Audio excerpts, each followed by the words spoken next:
শুনুন না, আপনাদের বাড়িতে একটু চিনি হবে নাকি? আসলে আমার বাড়িতে একটু অতিথি এসছে তো, তাই আর কি একটু চিনি চাই, দিন না একটু। হ্যাঁ দাঁড়ান দিচ্ছি। বলছি চা পাতা হবে, শেষ হয়ে গেছে।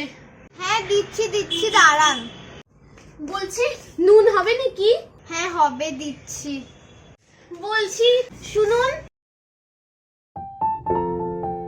এই সবিতাদের বাড়িতে না চুরি হয়েছে কাল রাত্রে। হ্যাঁ শুনেছি তো, জানলাম সেখানে নাকি আলমারি চুরি হয়েছে। এত ভারী জিনিস ওরা নিল কিভাবে বলো তো দেখি? না না, আলমারি চুরি হয়নি তো। আরে আলমারির ভিতরে পার্স রাখা ছিল, এমনই কে জানি আলমারিটাকে খোলা রেখে দিয়েছে। বাস রাত্রে এসে চুরি করে নিয়ে গেল পার্সটা। আমি শুনেছি পার্সের মধ্যে 5 লক্ষ টাকা আছে। এত কেমনে হবে বলো তো? 5 লাখ টাকা বলছো? 5 লাখ টাকা না হবে না, এত কিছু কি পার্সে কেউ রাখবে? তাও আবার বিনা কি বলে সিকিউরিটিতে। হয়তো ব্যাংকে ছিল 5 লাখ টাকা আর বাড়িতে 5,000 টাকা হবে। 5 লক্ষ তুমি এমনি বললে বাপু। হ্যাঁ হ্যাঁ ঠিকই বলেছো। আরে আমাকে তো সবিতা বলেছে যে ওখানে 5 লক্ষ টাকা থাকবে। আমিও ভাবছিলাম 5 লক্ষ টাকা কেমনি থাকবে না। যাই হোক, আমাদের ঘরে হয়নি, ওটাই ভালো। হ্যাঁ হ্যাঁ ঠিকই বলেছো।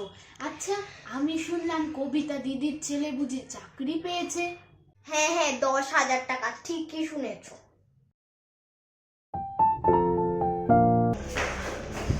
আজ তো কমপ্লেন করেই ছাড়বো, এত যে কি।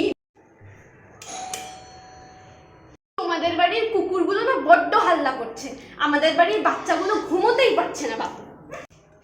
তোমরা যখন ছাদ ঝাড়ু দাও, তোমাদের ছাদের উপর থেকে আমাদের বাড়িতে ধুলা পড়ে কেন গো?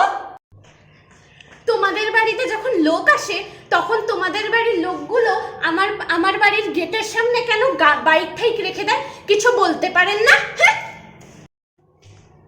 তোমাদের বাড়ির গাছের ডালটা আমাদের বাড়ি কেন যায়? হ্যাঁ, এক ছিটে রৌদ্র পড়ে না, কাপড় কিভাবে শুকাবো আমি? হ্যাঁ,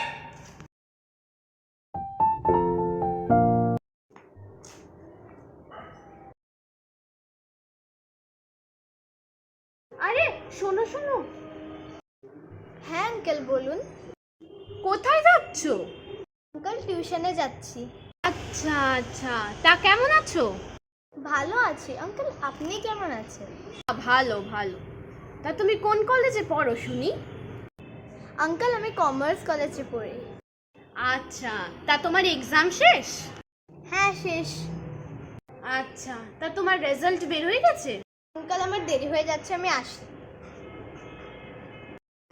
আরে দাঁড়াও দাঁড়াও দাঁড়াও, শুনে যাও শুনে যাও।